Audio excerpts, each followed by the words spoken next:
पिताजी, मैं कॉलेज के लिए निकल रही हूँ। ठीक है बेटा, संभाल के जाना। चलती हूँ। हाँ? अरे शान भोगा, अपनी बेटी को इतना क्यों पढ़ा रहे हो? धंधे को चलाने के लिए तो बेटे का पढ़ना जरूरी है ना। अब हमें अपने से नीचे लोगों को दबाना है तो फिर अपने बच्चों को तो पढ़ाना ही पड़ेगा ना।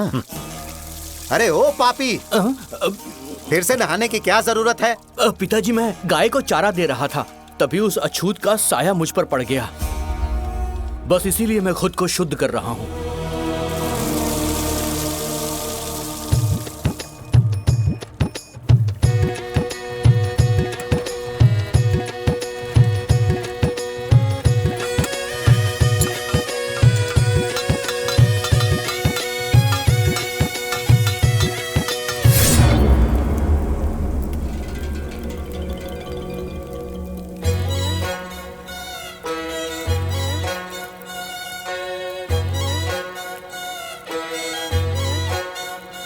आज मुझे जवाब चाहिए। मुझे मंगलसूत्र पहनाकर मुझसे शादी करेगा या फिर इसी से तेरा गला काट दूं?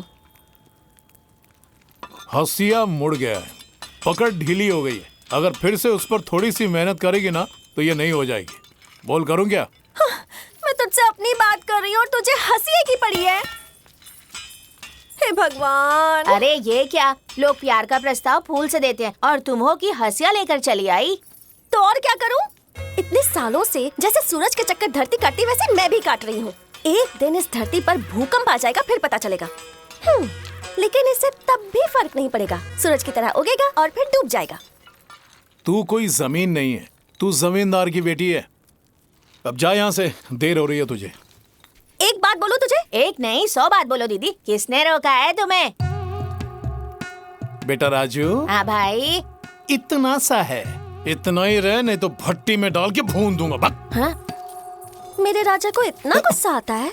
लोहा पिघलाते पिघलाते तेरा ये दिल लोहे की तरह सख्त हो गया है। ये ले। अब ये क्या है? सुर में और संगीत में इतनी शक्ति होती है कि बरसात करते। तो क्या प्यार की बरसात नहीं हो सकती? राग, आलाप, सुर, साहित्य, संगीत, ये सब कुछ तेरे दिल में प्यार भर देंगे। वक्त मिले तो सुन लेना। नहीं नहीं नहीं, वक्त निकाल के सुनना। सुन लूंगा। अब बता, यहाँ से जाने का क्या लेगी तू? एक पप्पी। तेरी तो निकल यहाँ से।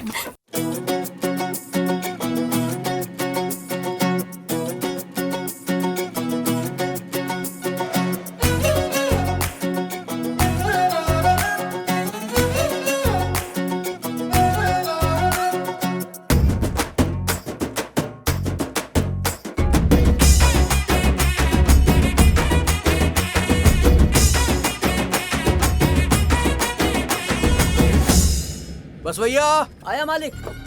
महेश, ये लीजिए मालिक। कालिया, आया मालिक। अगर सरकार को पता चल गया कि हम मुफ्त में दी गई खाद बेच रहे हैं तो कोई बड़ा मामला तो नहीं हो जाएगा? हम जबान नहीं काटते हैं बाबू, सीधा गला काटते हैं। कालिया, इधर आओ, यहाँ पे अंगूठा लगाओ। पिताजी, आप अन्याय कर रहे हैं। कोई सवाल पूछने वाला नहीं है तो आप जबरदस्ती करेंगे। सरकार ने ये खाद किसानों के लिए मुफ्त में दी है और आप इन्हें बेच रहे हैं। सिर्फ यहाँ नहीं, आप जैसे लोग तो हर जगह हैं। वो भीम हल्ली का देवराया, वो तो अपने आप को भगवान ही समझने लगा है। ऐसा दिखाता है जैसे खुद की जेब से खाद दे रहा है। और जिस तहसीलदार को उससे सवाल करना चाहिए वो तो वहाँ खड़े खड़े ताली बजाता है। अमीर लोग गरीबों की भूख कभी नहीं समझ सकते हैं ना पिताजी। सरकार ये समझती है, इसीलिए गरीबों को 2 वक्त का खाना मिल सके उसके लिए उन्हें मुफ्त में ये खाद दी थी। लेकिन आप तो उनसे वो भी छीन रहे हैं। ये सब ज्यादा वक्त नहीं चलेगा पिताजी। एक दिन आपको इन सब का भुगतान करना ही पड़ेगा, देख लेना। ये हमारे कदमों के नीचे मरने वाले गुलाम हैं। जब तक ये जात पात में उलझे रहेंगे गुलाम ही रहेंगे। और जमींदारों के लिए उनकी पैरों की जूती हैं। और हमें अगर चलना है तो इन्हें दबाना ही पड़ेगा।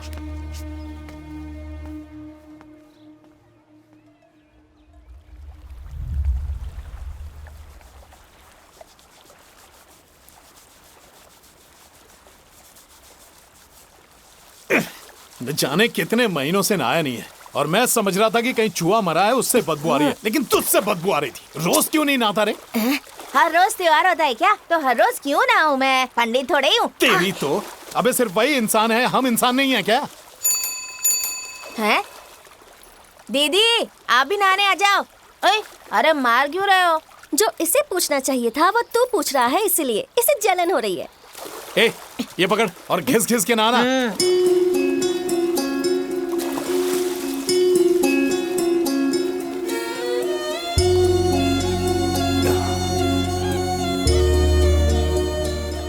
तुझे देखकर ऐसा लगा जैसे कोई राजकुमार चलकर आ रहा हो। तुझे साइकिल पर नहीं जाना चाहिए, शेर की सवारी करनी चाहिए। ठीक है, चल बाजू। अरे टायर पंचर हो गया। ये तेरा ही काम हो सकता है। हाँ, कुछ भी बोले जा रहा है, मैंने तो कुछ भी नहीं किया। अच्छा रुक ना, सुन ना, एक पप्पी तो दे दे, मैं तुझे अपनी साइकिल पर ले जाऊंगी। तेरी साइकिल कोई शेर नहीं है जिसकी सवारी करो। अरे पहले मेरी बात तो सुन। सरकार गरीब किसान के लिए मुफ्त में खाद दे रही है। ये जमींदार और तहसीलदार सब आपस में मिल गए हैं और वही खाद किसानों को अब बेच रहे हैं। कोई इसके खिलाफ कुछ नहीं करेगा। हमारे गांव में बड़े बूढ़े हैं, उन्हें अच्छे से पता है क्या करना है, और ऐसा करने से पहले उन्होंने भी सोचा ही होगा। तो मुझे क्यों परेशान कर दिए? मेरे पीछे मत आएगा। मैं तेरे पास इसलिए आई थी क्योंकि मुझे लगा तू कुछ करेगा। मैं ही बेवकूफ थी। मरते दम तक तुम्हें अपनी जूती के नीचे रखेंगे। तुम लोग ऐसे ही जियोगे।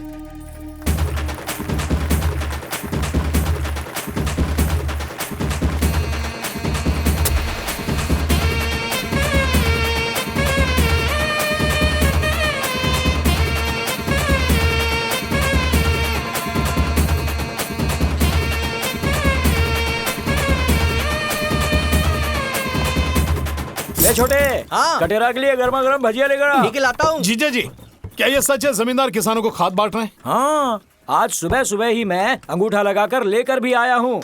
ये देख। मतलब प्रभा सही कह रही थी, सरकार गरीब किसानों को मुफ्त में खाद बांट रही है। अरे मुझे लगता है वो तुझसे मजाक कर रही होगी। हम क्या सरकार के दामाद है जो मुफ्त में देगी? बात करती है। मैं मानता हूँ कि वो शरारती है, परेशान करती है, लेकिन ये सब मामले में कभी झूठ नहीं बोलेगी। वो बहुत पढ़ी लिखी है, वो हम लोगों के बारे में बहुत चिंता करती है। हाँ सही बोला। बाप आंकड़ों की हेरा फेरी खुलेआम करता है और बेटी अप्सरा है।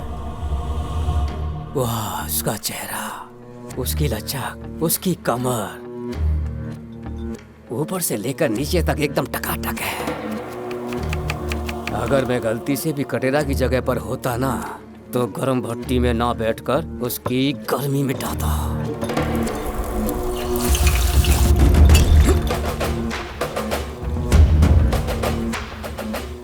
खाली बोतल को दबाए तो वो बहुत आवाज करती है। सोच अगर वैसे ही तेरा गला दबाया तो कितनी जोर की आवाज करेगा। इतना समझ ले कि इस बार सिर्फ तुझे इसलिए बख्श रहा हूं क्योंकि तू मेरे गांव का है, वरना तुझे तो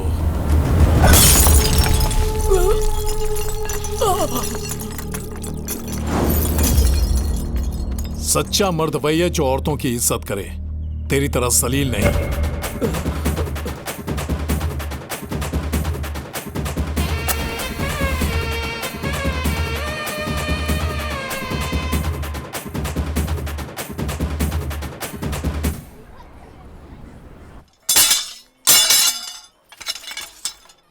हाँ मालिक, कटाई के लिए मैंने 50 हंसिया बनाए। अगर एक भी कम हुई तो पैसे नहीं दूंगा। आपको हम पर भरोसा नहीं है? ईमानदारी हमारे खून में है। आप भले हम पर भरोसा ना करें, लेकिन हम ईमानदार लोग हैं। महादेवी, जरा छाछ लेकर आना।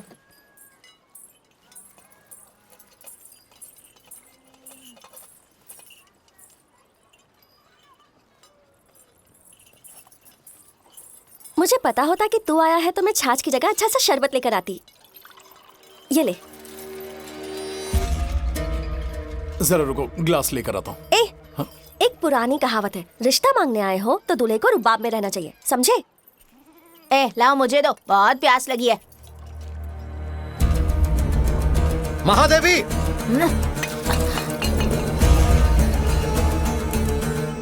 हम इसलिए बड़े नहीं कि हम इस परिवार में जन्मे हैं। जो कपड़े हम पहनते हैं, जो खाना हम खाते हैं, हमारी भाषा और रीति रिवाज हमें बड़ा बनाते हैं। हम भक्ति से पूजा करते हैं और पवित्र हाथों से प्रसाद बांटते हैं। ये गंदी चीजों का सेवन करते हैं। ये जमीन है और हम आसमान। समझा दो अपनी बेटी को। मालिक, इनकी कोई गलती नहीं है। इस बच्चे से अनजाने में गलती हो गई। मैं सिखाता हूँ। जब लोहा गर्म होता है ना, तब हम उस पर हथौड़ा मारते हैं। बसवा, मालिक। कानून तोड़ने के लिए इस लड़के को 10 कोड़े मारो। हाँ? ठीक है मालिक। पिताजी, गरीब पर अपनी ताकत क्यों आजमा रहे हैं?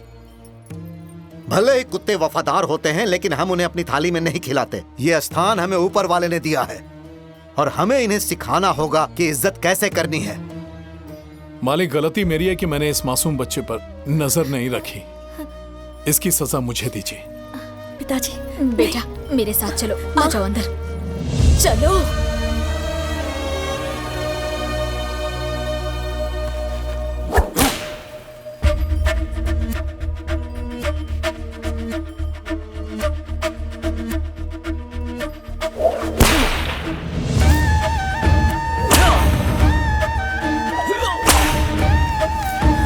मत मारिए, रुक जाइए।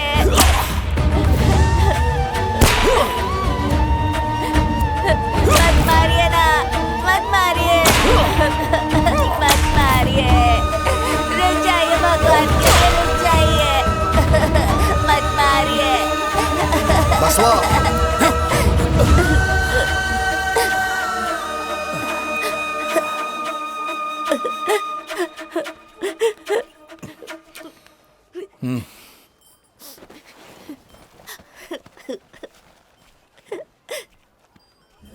आप पूजा पाठ दान पुण्य करते हैं और ऊपर वाले की नजर में बड़े बनते हैं। अगर आप इस मासूम बच्चे को माफ कर देते ना, तो एक महान इंसान बन जाते।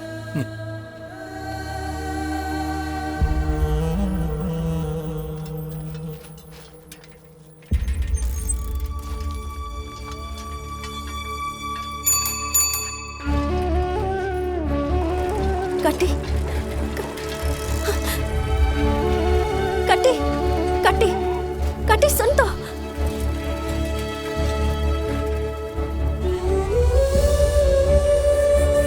कटी, 1 मिनट मेरी बात तो सुन ले। कटी, कटी, कटी, रुक जा।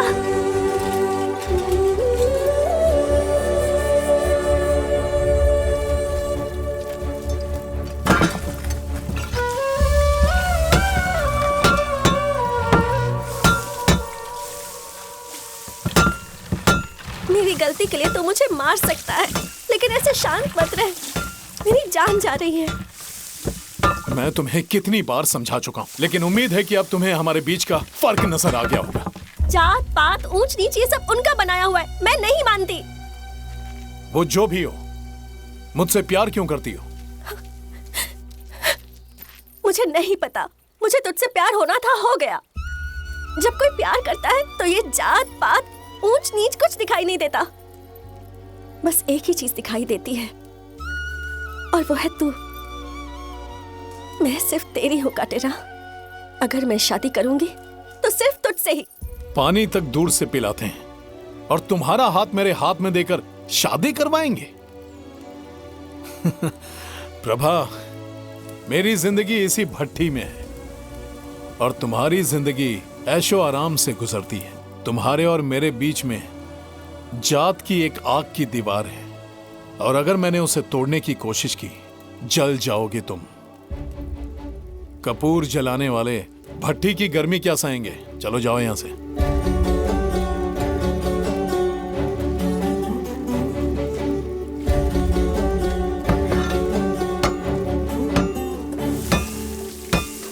भाई, प्रभा,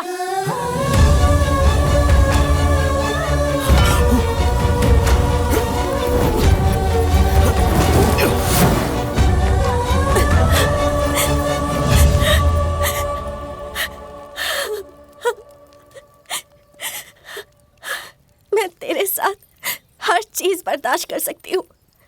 जिंदगी भर तेरी ही बनकर रहूंगी। तेरे साथ जीऊंगी और तेरे ही साथ मरूंगी।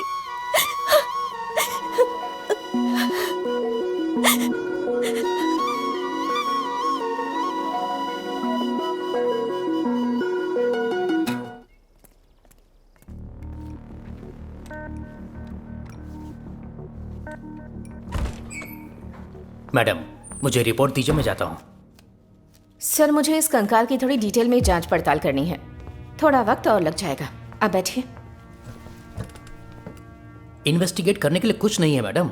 हजारों साल पहले लोग प्लेग, कॉलरा, तरह तरह की महामारी से मरे हैं। ये सब उन्हीं के कंकाल होंगे। नहीं सर, मेरी स्टडी के हिसाब से ये कंकाल करीब 10 साल पुराने हैं और इन सब में कुछ तो अजीब है। आप अपने रिकॉर्ड चेक कीजिए, शायद कोई सुराग मिल जाए। मेरे एक्सपीरियंस के हिसाब से मैडम, आप नेचुरल डेथ की रिपोर्ट तैयार कीजिए। आप अपनी संतुष्टि के लिए जांच करती रहिए, लेकिन रिजल्ट एक ही मिलेगा, नेचुरल डेथ। ठीक है, शाम तक का वक्त दीजिए मुझे, मैं ट्राई करती हूँ। सर, हड्डियों की जांच करके क्या मौत की वजह पता चलती है? हाँ चलती है, उसी की तो पढ़ाई की है इन्होंने। सिर्फ एक ही हड्डी के साथ कौन जवान था, उम्र क्या थी, मेल था, फीमेल थी, सब कुछ पता चल जाता है। उन्हें इतने कंकाल मिले, चुप बैठेंगे क्या? गहराई में घुसेंगे। चलो। तेरे चक्कर में क्या क्या करना पड़ रहा है। तू इसी गोले का है ना, या किसी और गोले से आया है? अरे ए बात सुन,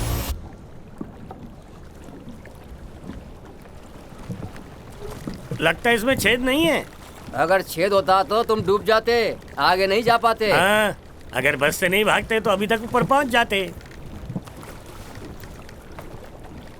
इतने घने जंगल से आड़े टेढ़े रास्तों से 3 घंटे से चलकर आ रहे हैं, लेकिन तेरे चेहरे पे एक शिकन नहीं है। जेल का खाना खा के इस उम्र में इतना फिट है तू, हाँ? अब समझ गया वो लड़की तेरी इतनी दीवानी क्यों थी। अच्छा ये बता, तू इतना ताकतवर है, काम धंधे वाला है, इतना प्यारा गांव है, सुखी परिवार है, इतना सब होने के बाद तू जेल के अंदर कैसे आ गया?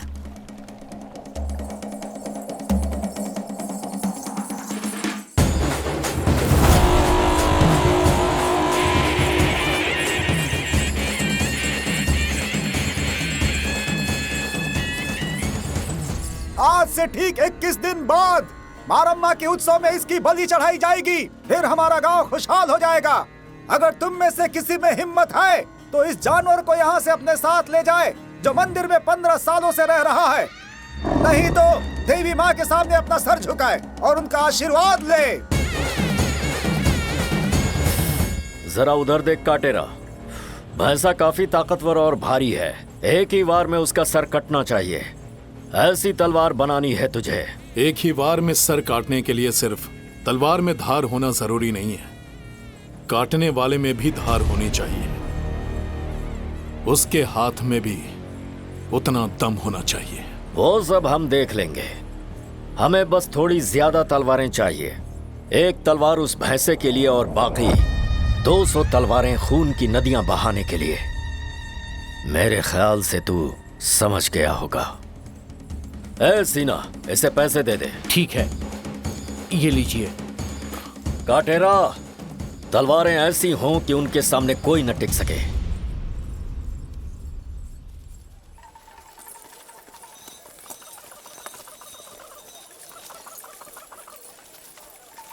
चाहे जो भी कीमत हो, भांजी के लिए जान हाजिर है। इसे देख के खुशी से नाचने लगेगी।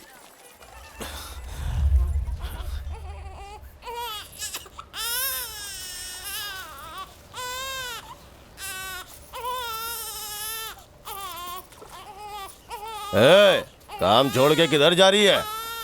बच्चा रो रहा है मालिक। मुझे तो लगता है तूने ही जानबूझ के कुछ किया है, इसीलिए तो रोना बंद ही नहीं कर रहा। रो रो के थक जाएगा तो खुद ही चुप हो जाएगा। तू जाके काम कर। मालिक, वो बेचारा अभी उठा है, भूख लग रही होगी उसे। ज्यादा वक्त नहीं लगेगा, बस दूध पिला के वापस आ जाऊंगी। हाँ? इतनी बुढ़ी होके बच्चा पैदा की, यही बड़ी बात है। ऊपर से दूध भी पिलाएगी। इतने सालों बाद एक बच्चा हुआ, मुश्किल से 6 महीने का होगा, लेकिन तू उसे दूध पिला सकती है। मुझे यकीन नहीं हो रहा है।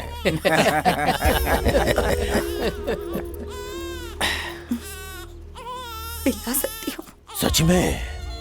बता तो कैसे? कहीं तू अपने बच्चे के नाम पे काम चोरी करने तो नहीं जा रही है ना? मैं सही हूँ या गलत? अब तू ही बता ना।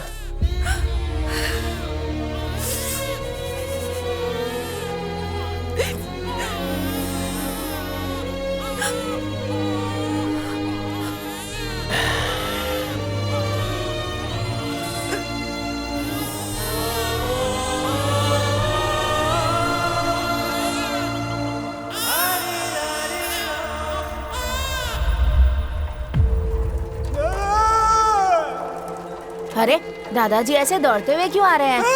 क्या हुआ इसे?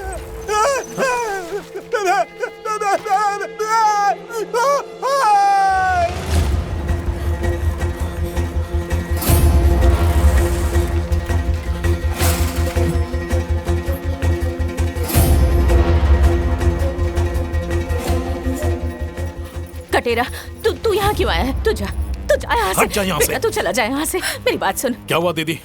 बोलना, क्या हुआ? बोलते क्यों नहीं? जीजा जी, जीजा जी क्या हुआ?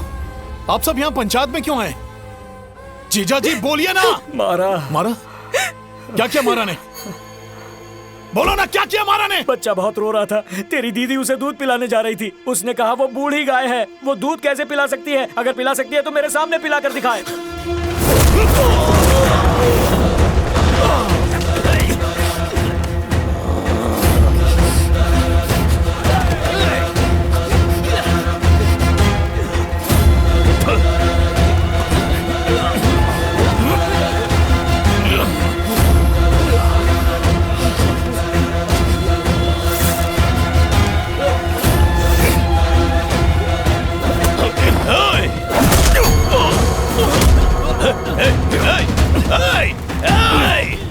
छोड़ मुझे।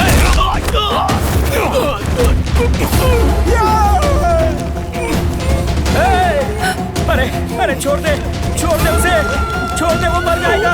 मैं कहता हूँ छोड़ दे मुझे। छोड़ दे, हाथ जोड़ता हूँ तेरे, छोड़ दे उसे, वरना ये मर। कहाँ पर खड़ा है तू? क्या कर रहा है तू?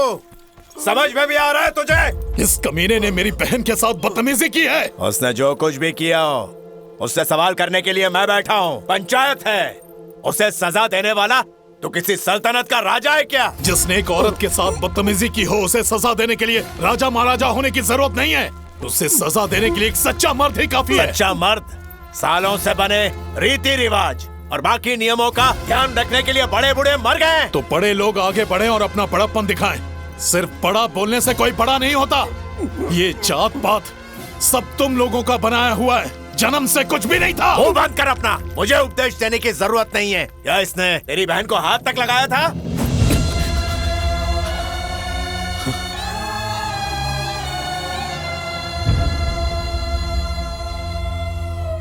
तो फिर तूने इसे हाथ क्यों लगाया, बता?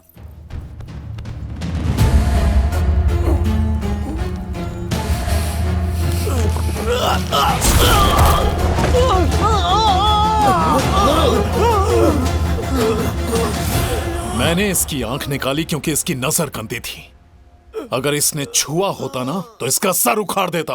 तेरी औकात नहीं कि तू मेरे सामने खड़ा भी हो सके, लेकिन मेरी चौखट पे खड़े होकर तूने मेरे आदमी की आंख फोड़ डाली।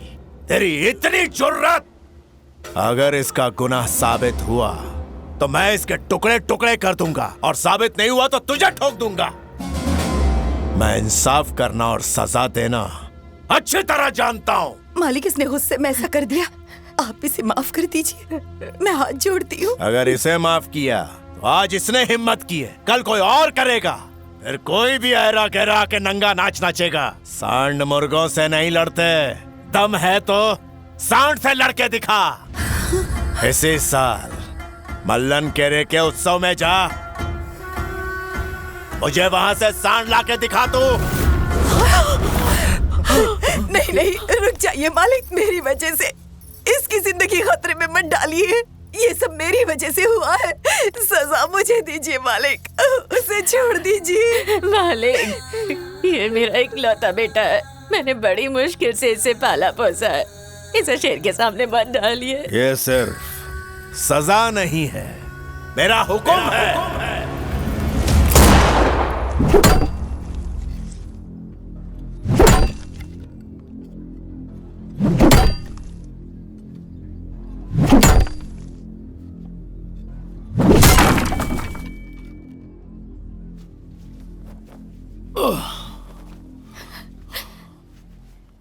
इस घर में इतनी शांति क्यों है?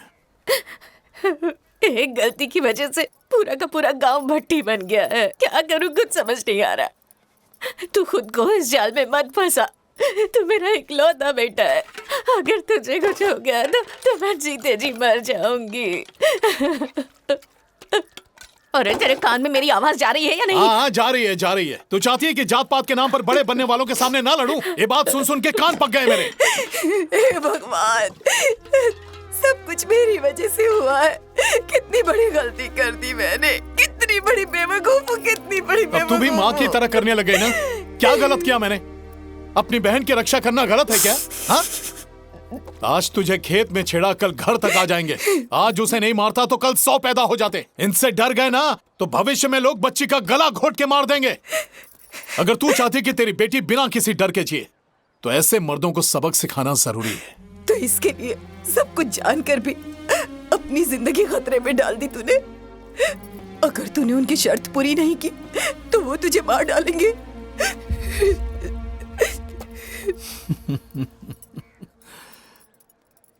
तुझे लगता है कि अभी हम जी रहे हैं? जिस सड़क पर चलते हैं वो हमारी नहीं है, जमीन हमारे लिए नहीं है, पानी हमारे लिए नहीं है। हम क्या खाएंगे, क्या पिएंगे, ये भी वही तय करते हैं। मेहनत करके अनाज हम उगाते हैं और मजे वो करते हैं। जूते हम बनाते हैं लेकिन पहनने का हक उन्हें, काम हम करें, फायदा उन्हें। यहां तक कि कुत्ता भी आजादी से घूमता है। हम जानवरों से भी गिरे हुए। आखिर ये सब किससे कहें? डरते हैं कि हम भगवान से सब बता देंगे, इसीलिए हमें मंदिर के अंदर नहीं आने देते। यही सही वक्त है ओले मारी को लेकर आने का। चाहे कुछ भी हो जाए मैं उसे लेकर आऊंगा। ये सब करने से तुझे लगता है सब खत्म हो जाएगा?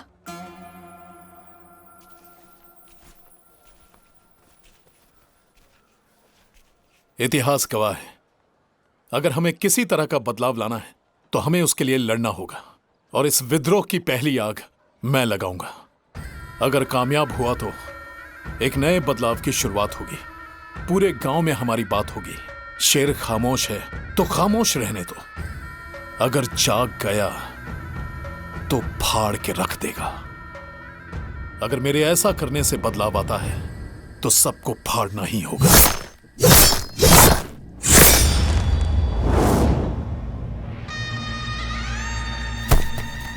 स्टील की बनी है ये, स्टेनलेस स्टील। बाजार में बिल्कुल नई आई है। पत्थर पे मारेंगे तो वो भी कट जाएगा। खून से खेलने के लिए बनाई गई है। इसमें जंग नहीं लगती। बहुत खूब। इसके सामने इंसान ही नहीं, जंगली पागल हाथी भी आ जाए तो एक ही वार में उसके टुकड़े होंगे। इस बेहतरीन स्टील के सामने मामूली आदमी की खड़े रहने की औकात नहीं है। इसके सामने वही आ सकता है जो शेर जैसे जिगर वाला हो।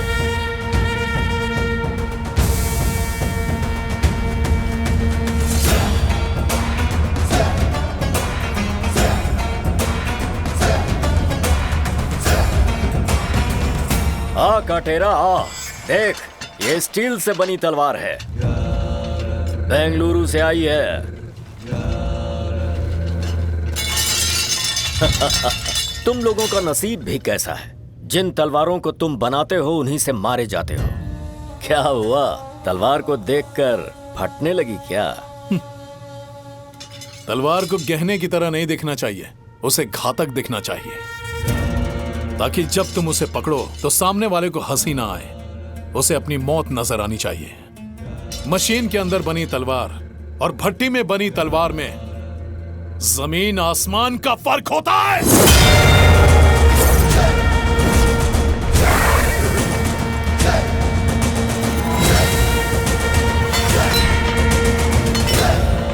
हर सांप अपना सर जरूर उठाता है, लेकिन इतने सांपों में सिर्फ कलिंगा ही अपना फन उठाता है। इस तरह की तलवार मिल जाए तो हमारे सारे आदमी राक्षस बन जाएंगे। तेरे पास अब भी वक्त है। उत्सव के लिए 3 दिन बचे हैं। जा कहीं दूर जाके छुप जा। मौत से खेलने वाले को मौत से डर नहीं लगता, और तलवार से खेलने वाले लोहार को तलवार से याद रहे।